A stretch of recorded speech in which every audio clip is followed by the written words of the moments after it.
All right. The War That Saved My Life, Kimberly Brubaker Bradley, chapter 6.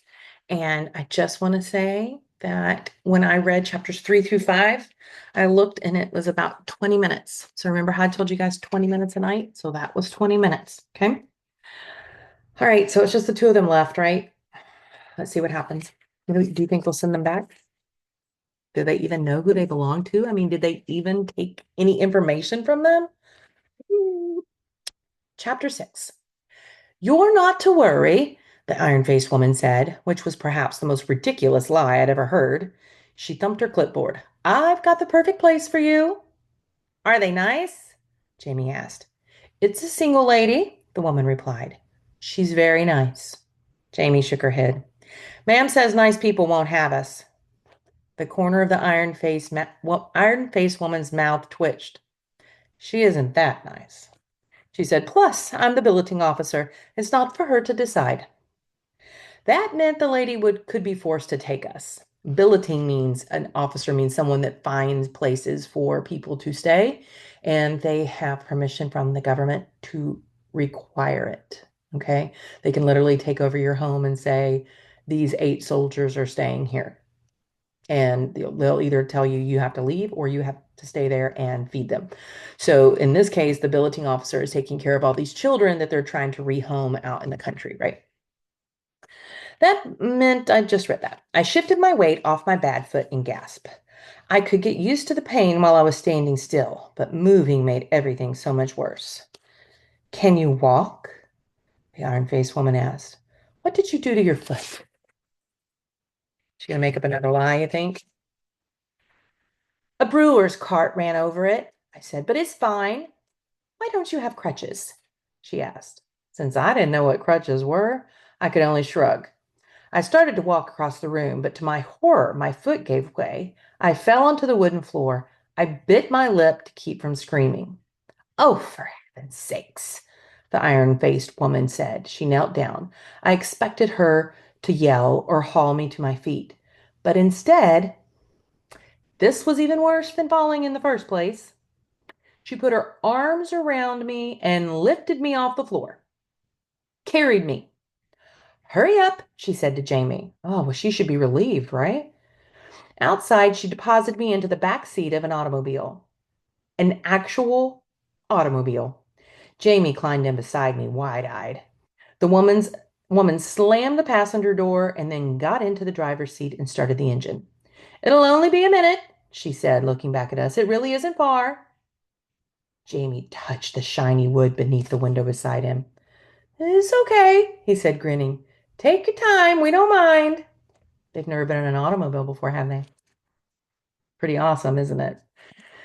Well, we know Ada hasn't because she has never even been outside the apartment, right? But Jamie hasn't either, so he's quite enjoying it. The house looked asleep. It sat at the very end of a quiet dirt lane. Trees grew along both sides of the lane, and their tops met over it so that the lane was shadowed in green. The house sat pushed back from the trees in a small pool of sunlight, but vines snaked up the red brick chimney and bushes ran rampant around the windows. A small roof sheltered a door painted red, like the chimney, but the house itself was a flat gray, dull behind the bushes. Curtains were drawn over the windows, and the door was shut tight. The iron-faced woman made a clicking sound, as though annoyed. She pulled the car to a stop and cut the engine. Wait here, she commanded. She pounded a fist against the red door. When nothing happened, she barked, Miss Smith! And after a few more moments of nothing, she turned the knob and stepped inside. I nudged Jamie. Go listen. He stood by the open door for a few minutes, then came back. They're fighting, he said. The lady doesn't want us. She says she didn't know that the war was on. I was not surprised that Miss Smith didn't want us, but I had a hard time believing anyone didn't know about the war. Miss Smith was either lying or dumb as a brick. I shrugged. We can go out somewhere else. The instant I said that, everything changed. To the right side of the sleeping house, a bright yellow pony put its head through the bushes and stared at me. It's almost like a sign, right? Here she saw the horse, said she wants to learn to ride a horse, and now she pulls up to this house, and a horse sticks its head out and is like, "Hey, hey, Ada." I could see that it was standing behind a low stone wall. It had a white stripe down its nose and dark brown eyes. It pricked its ears forward and made a low, wickery sound. I poked Jamie and pointed. It was like something I'd imagined come true. I felt again in my gut the feeling I'd had on the train when I'd seen the galloping pony and the girl. Jamie whispered, "Does he live here?" I was already climbing out of the car. If the pony didn't live with Miss Smith, at least it lived next door, and wherever it was, I was staying too. I tried to take a step, but my foot wouldn't allow it. I pulled Jamie over. "Help me," I said. "To the pony?" "No, to the house." We stumbled up the stone step and through the red door. Inside, the house felt dark and close. The air smelled tingly. The room we entered was full of odd, thick furniture, all covered with dark purple cloth. The walls were dark colors and patterns, and so was the floor. A pale, thin woman wearing a black dress sat on one of the purple chairs, very upright and rigid, and the iron-faced woman, equally rigid, sat across from her. The pale woman, Miss Smith, had bright red spots on her cheeks.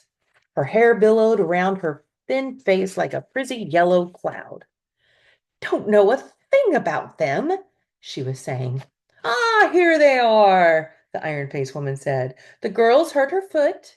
Children, this is Miss Susan Smith. Miss Smith, this is—" She paused and looked down at us, puzzled. The other children on the train had had name tags, but not us. Why didn't they have name tags? Why did the other kids have name tags and they didn't? The other kids had been registered, right? Ada's mom did not sign them up. "What's your names?" I paused. I could have a new name here. I could call myself Elizabeth, like the princess. Heck, I could call myself Hitler. They'd never know. "Ada and Jamie," Jamie said. "Ada and Jamie what?" the Iron Woman said. "What's your last name?" "Hitler," I said. Jamie shot a look at me and said nothing. "Don't be impudent," the Iron Woman scolded. "Can't," I said. "I don't even know what that means." "It means your name's not Hitler," the woman said. "Tell Miss Smith your last name." "Smith," I said. "Ada and Jamie Smith." The Iron Woman, exasperated, hissed between her teeth, "Oh, really? Well, it doesn't matter." She turned to Miss Smith. "The teachers will have them on their records. I'll inquire. Meanwhile, I've got to go. It's been a very long day." She stood up. I sat down firmly on the chair closest to the door, and Jamie darted into another. "Goodbye," I said to the Iron Woman. "I like your automobile," Jamie told her. "Now, really," Miss Smith said. She got to her feet and followed the iron-faced woman out of the house. They argued for several more minutes, but I already knew who would win. The iron-faced woman wasn't going to let herself be beaten twice in one day. Sure enough, the automobile roared away. Miss Smith marched back into the room, looking fiercely angry. "I don't know a thing about taking care of children," she said. I shrugged. I had never needed taking care of, but I decided not to say so. Chapter 7. Miss Smith saw a louse in my hair that had not been there before the crowded train ride. Not that when I got it mattered to her. So a louse is a dead or an egg of a lice. Okay, so you don't want lice, right? They're like living things that live in your hair, and you need to get rid of them if you get them, right? So she sees a louse in her hair. Eugh. In a shrill voice, she insisted we take baths immediately, that minute, she said, staring at my foot. "Can you get up the stairs?" "What happened to you?" "Got run over by a brewer's cart," I said. Miss Smith flinched. I went up the stairs on my bottom one at a time. Miss Smith took us into a white room with a big bath, poured hot water straight from the tap, which was fascinating, and gave us our privacy, whatever that meant. There was soap and thick towels. I took a little cloth and rubbed soap into it and rubbed my face and neck. The cloth came away gray. Ugh. I rubbed soap into Jamie's hair and my own, and then turned the tap back on to rinse it out. It was wonderful, the bath. Afterward, the dirty water ran out a hole in the bottom of the tub instead of having to be scooped out like at home. So they would take like a bath in like a tub, like not a real bathtub, but like think about like a big metal tub. They would pour water in it and they would wash in it and they would just get out and then they'd have to scoop all the water out. They didn't have like a running water bathroom at their place. Okay. Jamie, clean, grinned from inside a white towel. I wrapped a towel around myself and let my hair drip onto my shoulders. Oh, posh this place, Jamie said. I nodded. It was a fine place. I didn't care if Miss Smith was awful. We were used to that with ma'am. Miss Smith knocked on the door and asked us where our things were. I didn't know what she meant. We'd finished the food I'd brought, and I'd left the empty paper bag on the train. Your other clothes, she said. You can't possibly put what you were wearing back on. The other kids on the train had had parcels, not us. I said, We're gonna have to. That's all we've got. She opened the door and looked me up and down.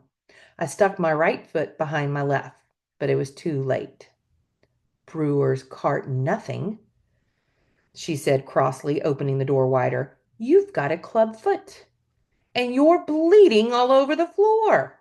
She swung her hand toward me. I ducked. She froze. I wasn't going to hit you, she said. I was going to help you. Sure, because she was so happy to have me bleeding on her floor. She knelt and grabbed my bad foot. I tried to pull it away, but she held tight. Interesting, she said. King Richard III had a club foot. I've never seen one before. I made myself think of the ponies, the pony beside the house, pony running next to the train, me riding the yellow pony. I went away into my head and gave myself ponies, and that way I could bear Miss Smith touching me. Right, she said. Well, we'll go to the doctor tomorrow, find out what we should do for you. He won't want her, Jamie said. Nice people hate that ugly foot. Miss Smith let out a short, harsh laugh. Ha! You're in luck then, she said, because I am not a nice person at all. She was not a nice person, but she cleaned up the floor. She was not a nice person, but she bandaged my foot in a white piece of cloth and gave us two of her own clean shirts to wear. They hung past her knees. She combed or cut the tangles out of our hair, which took ages, and then she made a big pan of scrambled eggs. It's all the food I have, she said. I haven't been shopping this week. I wasn't expecting you. All the food she had, she said, except there was butter on the slightly stale bread and sugar was in the tea. The eggs looked slimy, but I was hungry enough to eat anything, and they tasted fine. When I wiped my plate with my bread, she gave me another spoonful of eggs. What am I supposed to do with you? She asked. It was such an odd question. Nothing, I said. Ada stays inside, Jamie offered. I can take care of him. You won't have to, I said. Miss Smith frowned. How old are you? This question made me squirm. Jamie's 6, I said. Ma'am said he's got to go to school. He's awfully small for 6, Miss Smith said. Ma'am said. And surely you're older than he is, she continued. Don't you go to school? Jamie said. Not with that ugly foot. Miss Smith snorted. That foot's a long way from her brain. She tapped her knife against the edge of her plate. Birthdays. When? Names, real names, not this Smith nonsense. Ada and Jamie, I said. Smith. That's all I know. She glared at me, and I glared back. After a few moments, her gaze softened. You really don't know? I looked at the eggs on my plate. I asked once, and Ma'am said it didn't matter. Miss Smith drew in her breath. Okay, she said. Jamie's 6, you're older. Shall we say 9? I couldn't tell by her voice how angry she was. I shrugged. 9 was fine. I knew my numbers, 8, 9, 10. I'll write your parents, Miss Smith said. Lady Thornton will get me their address, and I'll write them. They'll tell me. What does your father do? Nothing, I said. He's dead. Dead for years, either that or gone. I don't know which. If I squeezed my eyes shut and concentrated, I thought I could remember him, but only a sort of blurry shadow. A tall man, quiet, not like ma'am. Oh, said Miss Smith. I'll write your mother then. Miss Smith was not a nice person, but the bed she put us in was soft and clean, with smooth, thin blankets and warm, thicker ones. She pulled the curtain across the window to shut out the light. I was so tired.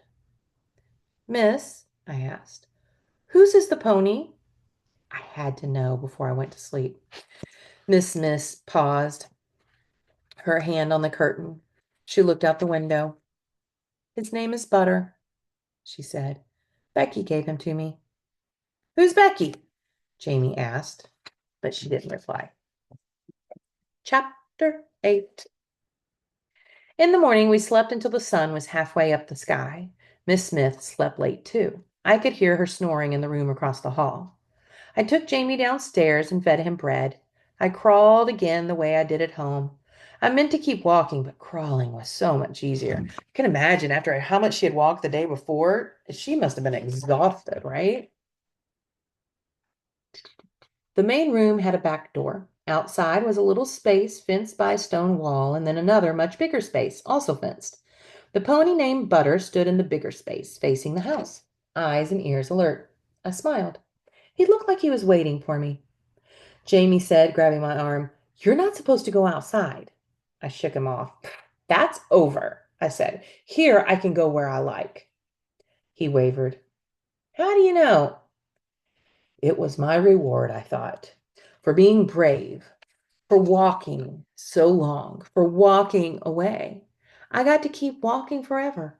I hauled myself to my feet. I would walk to the pony.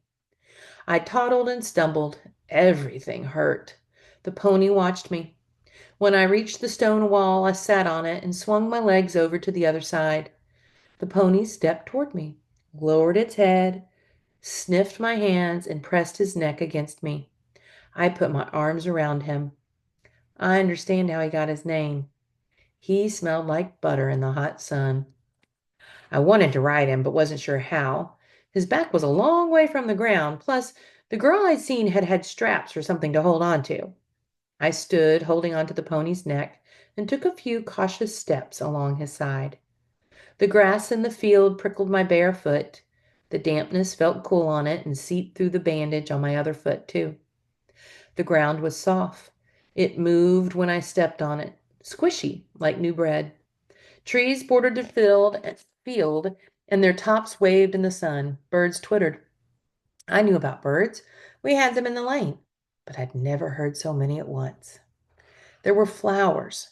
Jamie ran around the field, singing to himself, whacking things with a stick he found. Butter lowered his head again, sniffing my hands.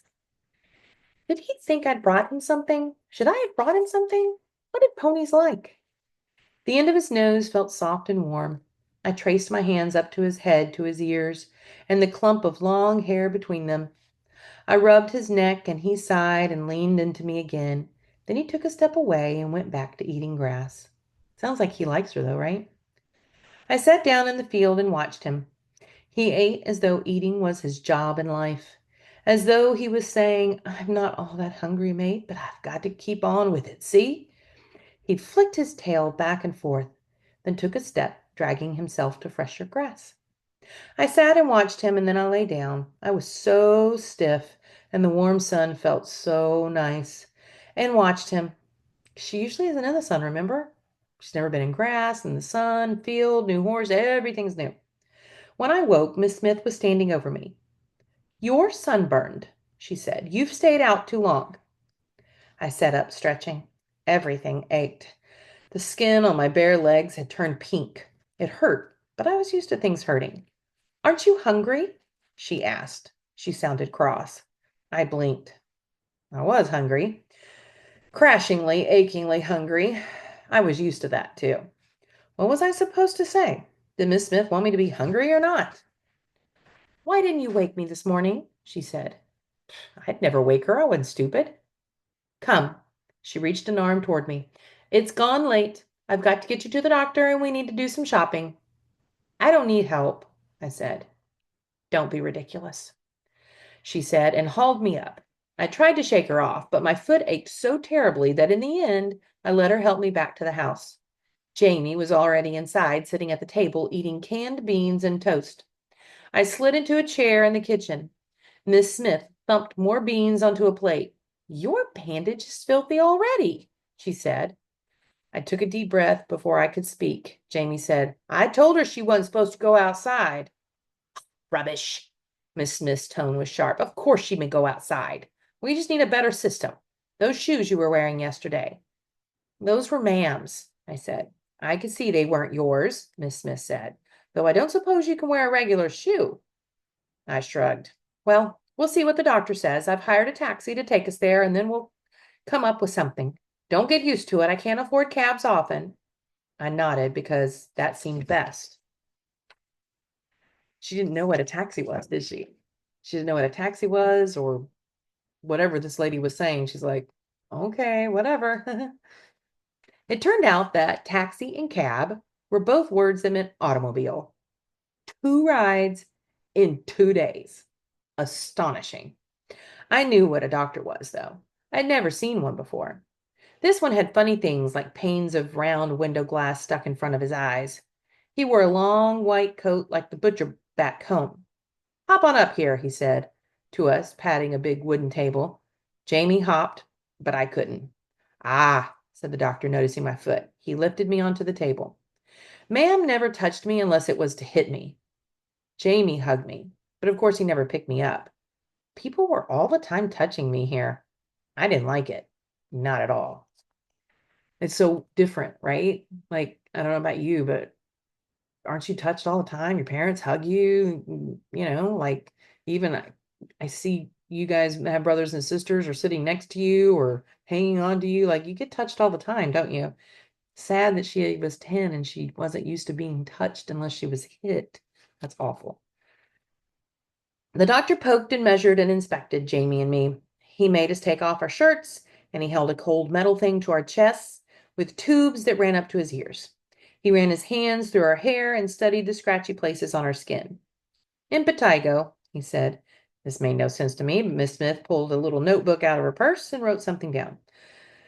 They're pretty severely malnourished, he said. Looks like rickets starting in the girl. Lots of sunlight for her, good food, milk. But what do I do with them? Miss Smith said. I've never been around children. Feed them, bathe them, make sure they get plenty of sleep, the doctor said. They're no more different than puppies, really. He grinned. Easier than horses. The horses belonged to Becky, Miss Smith snapped, and I never had a dog. Who's Becky? Jamie asked, and I shushed him. And what about Ada's foot? Miss Smith said. What am I supposed to do about that? I tucked my foot beneath him. Miss Smith tapped my knee. Show him, she said. I didn't want to. I didn't want them touching me more. My foot was out of sight, bandaged, and I was managing to walk some. And I thought that ought to be enough. Miss Smith yanked my foot out. Behave, she said.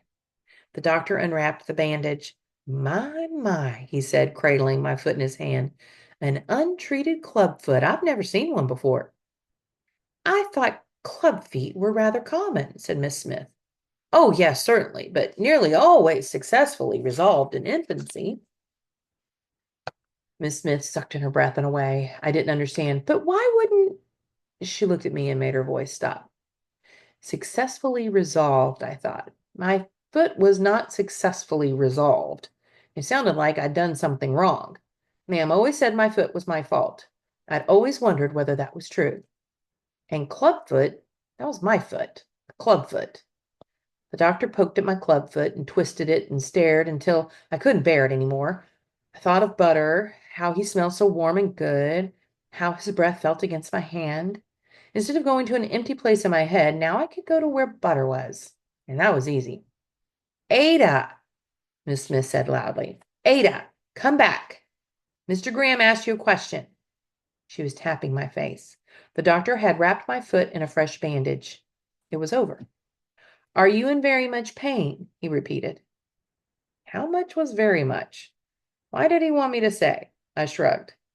Did you understand what he said about seeing a specialist? Miss Smith said. I looked at her and she looked back. Yes or no? she said. I shook my head. Miss Smith and the doctor exchanged glances. I felt like I'd said the wrong thing. Dr. Graham thinks a specialist might be able to operate on your foot. I didn't know what a specialist was. I didn't know what they meant by the word operate, but I knew better than to ask questions. Okay, I said. Miss Smith smiled. It sounds scary, I know, but it would be a wonderful thing. I'll write to your mother right away to ask her permission. I can't imagine she'll object. Meanwhile, Mr. Graham's fetching a pair of crutches for you. Crutches were long pieces of wood you stuck under your armpit so you could walk using crutches in one good foot. Your bad foot, if you had one, didn't have to touch the ground at all. Crutches didn't hurt. The doctor said, "See, I knew she could smile." And Miss Smith shook her head and said, "I don't believe it." The doctor's place was right in town near the train station. On crutches, I didn't need a taxi, so we walked right down the main street. I walked down the street, bad foot and all, and nobody stopped me. We went into the shops and bought meat and vegetables and groceries. I went into the shops and nobody turned me out. At one point, Miss said, "Ada, would you hand me 3 of those apples?" I'd been careful not to touch anything up until then, but when she asked, I figured it must be okay. And I did it, and it was. The shopkeeper didn't even look at me. The shops had so much stuff in them, they gave me a jittery feeling. There was too much stuff to see, and I'd never known anyone to buy as much food as Miss Smith did, all at once.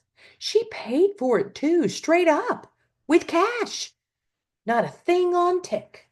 I nudged Aunt Jamie, and he nodded. Miss Smith was rich. Remember we learned that tick means on credit with the store? That's what they used to call it before there were credit cards. So she paid for it in cash, not on credit. On the sidewalk, Miss Smith counted her remaining coins and sighed. She led us into a stern-looking brick shop. The inside was just people standing behind counters. You couldn't tell what they were selling at all. "What's this place?" Jamie asked. "It's a bank," Miss Smith said. "You've been to banks before?" I didn't know why she'd think so. I'd never even heard of a place called a bank. Miss Smith scribbled on a scrap of paper and gave it to one of the men behind the counter, and he counted out money and gave it to her. "A money store," Jamie whispered, eyes wide. I nodded. We sure didn't have one of those on our lane. We were back wearing our clothes from the day before. We couldn't have gone into town wearing only Miss Smith's shirts, but Miss Smith had washed them so we looked and smelled nice. She marched us into a store that sold clothing anyhow and bought us each a new set of clothes, top and bottom, and something called underwear, which she said we had to wear from now on. 3 sets of that. And stockings and then shoes for both of us, Jamie and me. "I got shoes already," Jamie said, eyeing the stout boots Miss Smith chose. "And Ada, she don't need 'em." Miss Smith ignored him. The shopkeeper, an unpleasant man with hairy eyebrows, said, "These evacuees is nothing but trouble, isn't they, miss? My missus is that fed up already. She's wanting to send 'em home, filthy little rats, wet the bed." Miss Smith gave him a look that made him shut his mouth, except he begged her pardon first. And when we walked out the door, I had a brown leather shoe on my good left foot. A real shoe for me. Miss Smith had to buy a whole pair. The man wouldn't sell her just one. She carried the other shoe in a bag. "We'll save it," she said. "Perhaps someday." I didn't know what she meant, and I didn't ask. I was getting tired, even with the crutches, and I only wanted to think about the walk home. But Jamie danced in front of me, smiling. "If they could fix your foot! If they can fix it!" I smiled back at him. Jamie was such a hopeless fool. All right. Can't remember. Where did I start reading from? How much have we read? Oh no. Oh no. I think I keep going. I think I keep going until we finish, don't I? Okay. 9. No, I think that's it. I think that's all I need to read you guys because 3, 4, 5. Yeah, there we go. That's it. Bye.